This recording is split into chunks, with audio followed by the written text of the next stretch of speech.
सत साहिब सतगुरु कबीर साहिब की मक्तवी स्कूली शिक्षा। कबीर मसीह कागज छुओ नहीं कलम गही नहीं हाथ, सारों जो का महात्म मुखी जनाई बात। कबीर साहिब की इस साखी को पढ़ने और सुनने से प्रमाणित होता है कि साहिब अनपढ़ थे। उन्होंने ज्ञान, वैराग्य और भक्ति आदि के बारे में जो कुछ भी कहा, सब कुछ उसका मुँह ज़बानी ही था। उन्होंने पाठशाला या मकतबों में विधिवत शिक्षा ग्रहण नहीं की। ये सच है कि कबीर साहिब के मकतबी शिक्षा हासिल नहीं की, फिर भी वे उच्च कोटि के विद्वान, दार्शनिक, तत्ववेता, अध्यात्म मर्मज्ञ और पंडित थे। आत्मज्ञान मकतबी ज्ञान से कहीं ज़्यादा ऊंचा होता है और उसके लिए मदरसों और मकतबों में जाने की आवश्यकता नहीं होती।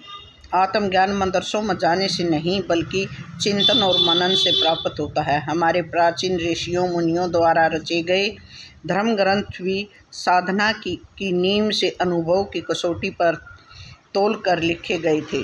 उन्होंने अपने आत्मज्ञान और आत्मचिंतन से ही लोक और जीवन कल्याणकारी ग्रंथों की रचना की थी। कबीर साहिब स्कूल और पोथी ज्ञान को महत्व नहीं देते थे। वे सतगुरु द्वारा प्राप्त आत्मज्ञान और उसकी साधना को ही सच्चा सार्थक ज्ञान मानते थे। कबीर पोथी पढ़ पढ़ जग मुआ, पंडित भया ना कोई, 2.5 अक्षर प्रेम के पढ़े 100 पंडित हुए। कबीर साहिब की शिक्षा और ज्ञान का अंदाज़ा उसकी साखी शब्द और रमेनी से लगाया जा सकता है, क्योंकि सत्य, दया, प्रेम और मानवता की जो झलक हमारे शास्त्रों पुराणों में मिलती है, वही झलक कबीर की साखी शब्दरमेनी में भी विद्यमान है। आत्म और परमात्म ज्ञान से लेकर धर्म और सृष्टि निरूपण के जो सिद्धांत हमारे धर्म ग्रंथों में निहित वे सारे के सारे कबीर की वाणियों में भी समाहित हैं। इस तरह ये निर्विवाद सत्य है कि कबीर साहिब ने स्कूलों में शिक्षा हासिल की हो या नहीं, मगर उनका ज्ञान और शिक्षा असीमित एवं उच्च कोटि का था।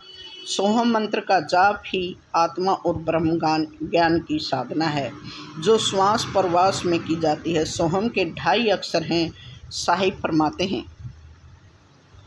गरीब समासा संग शास्त्र निकसे संख असंखों मेला, दूजा कौन पढ़ावे है रे आपे गुरु आपे चेला। गरीब चेला हमरा चित्त बना है, शब्द गुरु हम कीना, नागफनी से काया पलटे सो हमें सतगुरु दीना। सतगुरु कबीर साहिब की गुरु दीक्षा। सतगुरु कबीर साहिब मानव धर्म की रक्षा हेतु ही धरा धाम पर अवतरित हुए थे। उनके अनुसार मानव धर्म का मतलब किसी खास जाति अथवा वर्ग विशेष का वेश धारण करके पूजा पाठ करना नहीं था।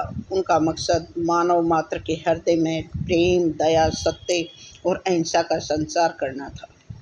इसलिए उन्होंने समाज में फैली छुआछूत, ऊंच नीच और हिंदू मुस्लिम धर्मों की विसंगतियों को मिटाने के लिए अल्पायु में ही संकल्प ले लिया था। बाल्यावस्था में ही उनके अंदर वैराग्य जाग उठा था, जिसके कारण वे पारिवारिक व्यवसाय, कपड़ा बुनना और सूत काटना आदि से उदासीन हो गए थे और भूखे प्यासे रहकर सारा दिन साधु संतों और फकीरों की सत्संग सभाओं में अपना समय व्यतीत करने लगे। उनमें आए इस परिवर्तन से उनके माता पिता नीमा और नीरू परेशान हो गए। वे दोनों भी अपना काम धाम छोड़कर बालक कबीर को खोजते रहते और जहाँ कहीं मिल जाते उनको बहला फुसला कर घर ले आते। लेकिन कबीर साहिब को जब भी मौका मिलता वे घर से बाहर निकल जाते। एक दिन मातृत्व की भावना से नीमा का हृदय तड़प उठा और बालक कबीर की दुआ फकीरी करवाना शुरू कर दिया। उनका सोचना था कि किसी ने अगर कबीर पर जादू टोना किया होगा तो दुआ फकीरी कराने से जादू टोने का असर ठीक हो जाएगा। फिर कबीर ठीक होकर पिता नीरू के साथ पहले की तरह ही काम में हाथ बटाने लगेगा। लेकिन ऐसा नहीं हुआ। कबीर साहिब घर के कामों में ध्यान न देकर साधु संतों और फकीरों की सेवा में ही लगे रहते थे। हिंदू मुस्लिम का विचार न करके सबकी समान आवभगत करते थे। उनका प्रेम तथा नियम देखकर साधु संत और फकीर सभी उन्हें खुदाई बंदा कहा करते थे। धीरे धीरे प्यार सम्मान से उनको कबीर साहा कहने लगे। सीमा, नीमा और नीरू को घर में साधु संतों का आना भीड़ लगाना अच्छा नहीं लगता था, मगर पुत्र प्रेमवश वे दोनों खामोश ही रहते थे। तभी एक दिन कबीर साहिब मौका पाकर घर से निकलकर संतों की एक सत्संग सभा में पहुंच गए। सत्संग सभा में एक संत ईश्वर तथा परमात्मा के बारे में लोगों को उपदेश दे रहे थे। वे कह रहे थे कि ब्रह्मा, विष्णु और महेश की सृष्टि के कर्ता धर्ता हैं। वे त्रिदेव ही आदि और सर्वोच्च परमात्मा हैं। तब कबीर साहिब ने खड़े होकर कहा कि ब्रह्मा, विष्णु और महेश सर्वोच्च परमात्मा नहीं हैं। वो तीनों देव भी परमात्मा की इच्छा से आधा शक्ति से उत्पन्न हुए हैं। परमात्मा तो निराकार ज्योति स्वरूप एवं कार्य कारण भाव से सर्वत्र व्यापक है। कबीर साहिब की अध्यात्म परक ज्ञान पूर्ण बातों से उपदेश दे रहे संत की फुकट्टी तन गई। साथ ही ये कहकर कबीर साहिब को सत्संग सभा से बाहर निकाल दिया कि कबीर, तुम निगुरा हो और निगुरा व्यक्ति चाहे वह बालक हो या बुजुर्ग अध्यात्म का उपदेश नहीं कर सकता। संत की बातों और गुस्से के कारण कबीर सत्संग सभा से बाहर तो निकल गए, लेकिन निगुरा होने वाली बात नहीं भूल सके, जिससे उन्होंने किसी आत्मज्ञानी संत को अपना गुरु बनाकर निगुरा से सुगुरा होने का फैसला कर लिया। कबीर साहिब ने गुरु बनाकर निगुरा से सुगरा होने का फैसला तो कर लिया, मगर अपने गुरु बनाए तो किसे बनाएं? ये सवाल भी सामने खड़ा होगा। उस समय में हिंदुस्तान में हिंदू और मुस्लिम दो ही बड़े समाज थे। उनमें हिंदू समाज अपने सनातन धर्म की रक्षा के लिए अनेकों तरह से सामाजिक, धार्मिक तथा सत्ता से प्रेरित अत्याचारों को चुपचाप सह रहा था। दूसरा, भारत देश की सत्ता पर काबिज मुस्लिम समाज पूरी तरह से अन्याय और अमानुषता के मार्ग पर चल रहा था। उस समय हिंदुओं का नाथ संप्रदाय भी अपने जोरों पर था, जिनमें कुछ नाथ पंथी योगी मांस मदिरा का सेवन भी करते थे तथा उनमें और भी दोष विद्यमान थे। वे अपने योग बल से समाज को उत्पीड़ित भी करते थे, जिनकी वजह से लोगों का नाथ संप्रदाय से भी मोह भंग हो चुका था। नाथों के संप्रदाय के अलावा हिंदुओं के दूसरे धर्म संप्रदायों में निम्बार्क संकीर्तन समाज और रामानंदी वैष्णव समाज भी जोरों पर थे। इन दोनों में स्वामी रामानंद जी द्वारा संचालित रामानंदी वैष्णव संप्रदाय को पकड़ हिंदू समाज पर अधिक थी। इसलिए कबीर साहब स्वामी रामानंद जी को अपना गुरु बनाने का निश्चय करके एक दिन उनके आश्रम में पहुंच गए, लेकिन आश्रम वासियों ने उनको स्वामी रामानंद जी से मिलने तक नहीं दिया और उनको आश्रम से बाहर निकाल दिया। यद्यपि स्वामी रामानंद जी उदार प्रवृत्ति के समाज चिंतक संत थे, लेकिन मुस्लिम सत्ताधारियों के कुकृत्य तथा अशोभनीय आचरणों और अत्याचारों की वजह से वे उनका मुंह तक देखना भी पसंद नहीं करते थे। पापाचार को देखकर उनके मन में मुस्लिम समाज के प्रति घृणा उत्पन्न हो गई थी। कबीर साहिब को आश्रम से तो बाहर निकाल दिया गया था, किंतु उन्होंने स्वामी रामानंद जी को अपना गुरु बनाने का इरादा नहीं छोड़ा और उनसे मिलने के लिए दूसरा रास्ता तलाशने की फिराक में लग गए। वे जानते थे कि जिन खोजा तिन पाया, अंत में उन्होंने रास्ता खोज ही लिया।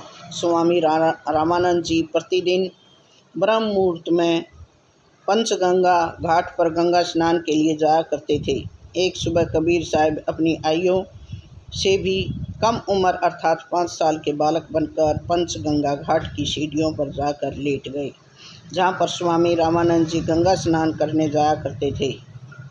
अंधेरा होने की वजह से स्वामी रामानंद जी को सीढ़ियों पर किसी बालक के लेटे होने का एहसास नहीं हो सका और भूलवश उनका खड़ाऊ वाला एक चरण बालक कबीर के सीने पर जा लगा, जिससे कबीर साहिब रोने लगे। रोने की आवाज़ से स्वामी रामानंद जी ने चौंक कर बालक कबीर को गोद में उठा लिया और प्यार से माथा सहलाते हुए कहा, बस चुप हो जाओ और राम राम कहो।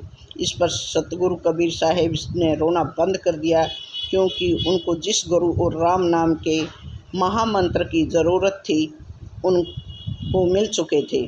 पंथ चलत ठोकर लगी, राम नाम कहे दीन, दास गरीब कसर नहीं, सीख लई परवीन। स्वामी रामानंद जी ने सोचा कि बालक की माँ इसे सीढ़ियों पर लिटाकर गंगा स्नान करने गई होगी और स्नान के बाद इसे अपने साथ ले जाएगी। ऐसा सोचकर उन्होंने बालक कबीर को वापस सीढ़ियों पर बैठा दिया और स्वयं स्नान करने चले गए। इसी बीच में उनके हाथ की तुलसी वाली सुमरनी बालक कबीर के पास ही छूट गई। स्नान के वक्त जब उनको अपनी सुमरनी का ख्याल आया तो वे वापस बालक के पास गए तो सीढ़ियाँ खाली थी, न वहाँ बालक दिखा और न ही सुमरनी मिली। जब तक बालक कबीर पुनः अपने 10 वर्ष के चोले में आकर घर पहुँच गए थे। स्वामी रामानंद जी वाली सुमरनी उनके हाथ में थी। आसमान में भगवान भास्कर उदय हो चुके थे और कबीर साहब निगुरा से सुगरा हो चुके थे। वे स्नान आदि से निवृत्त होकर माथे पर रामानंदी तिलक लगाए हाथ में स्वामी रामानंद जी की सुमरनी लिए राम राम उच्चारण कर रहे थे। राम का उच्चारण सुनकर माता नीमा आश्चर्यचकित हो गई कि उनके बेटे को अचानक क्या हो गया। उन्होंने कबीर साहब को समझाया कि वे तिलक छाप मिटाकर सुमरनी फेंक दे और राम नाम जपना बंद कर दे, क्योंकि वह मुसलमानों का दीन नहीं है। राम का नाम तो हिंदू लोग बजते हैं, इसलिए अपने अल्लाह खुदा को याद करो, उसकी नमाज इबादत अदा करो, तभी हम मुसलमानों को सवाब मिलेगा। इस पर बालक कबीर ने माता नीमा को समझाते हुए कहा कि राम और रहीम, ईश्वर और अल्लाह एक ही परमात्मा के तो नाम हैं। हिंदू और मुस्लिम और कोई कुछ नहीं, सब उसी परमपिता की संतानें हैं जिसे दुनिया राम और खुदा कहती है। परमात्मा ने केवल इंसान बनाया है, हिंदू और मुसलमान नहीं। हिंदू मुसलमान तो ब्राह्मणों और मौलवियों की छोटी मानसिकता की देन है। तुम हिंदू मुस्लिम दीन और बेदीन का ख्याल अपने दिमाग से निकाल दो। राम सभी का परमात्मा है, परवरदिगार है, इसलिए मैंने राम को अपने हृदय में धारण किया है, जो कभी निकल नहीं सकते। अपना कल्याण चाहते हैं तो आप भी परब्रह्म राम को भजो, उसकी इबादत करो। कबीर साहिब ने बताया कि उन्होंने स्वामी रामानंद जी को अपना गुरु बनाकर उनसे राम नाम के महामंत्र की गुरु दीक्षा ली है। उनका ये वेश अब कभी नहीं बदल सकता। इस बात को सुनकर माता नीमा हाय तौबा मचाने लगी, जिससे सैकड़ों हिंदू मुस्लिम उनके घर में जमा हो गए और कबीर साहिब का हिंदू रामानंदी वेशभूषा देखकर आपस में कानाफूसी करने लगे।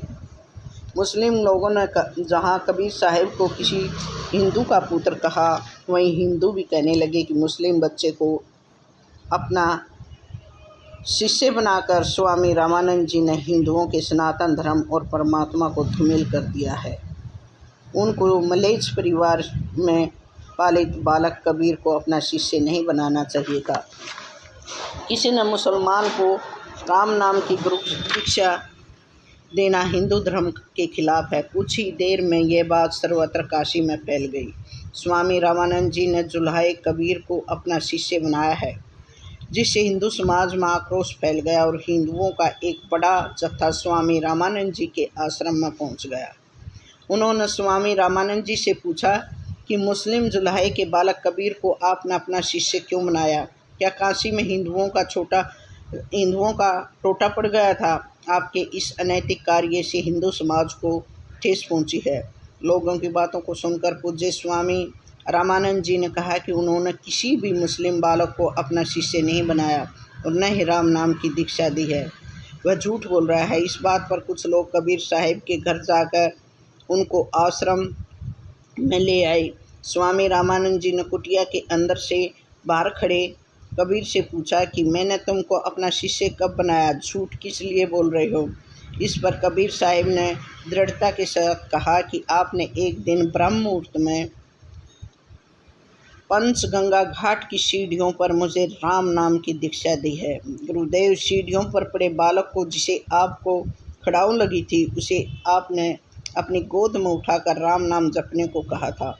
मैं वही तो हूँ गुरुदेव। इस पर स्वामी रामानंद जी ने पर्दे के पीछे रहकर ही कहा कि हमने जिस बालक को गोद में उठाकर राम नाम जपने को कहा था वो बालक तुम नहीं हो, क्योंकि वह उम्र में तुमसे बहुत छोटा था और ना समझ था। इस बात पर सतगुरु कबीर साहब ने अपनी योग माया से पुनः पंचगंगा घाट वाला 5 वर्ष के बालक का रूप धारण करके कुटिया के अंदर स्वामी रामानंद जी के सामने प्रकट होकर कहा, गुरुदेव मुझे ध्यान से देखिए, मैं वही पंचगंगा घाट वाला बालक हूँ, मैं ही कबीर हूँ और आपने मुझे ही राम नाम की दीक्षा दी थी।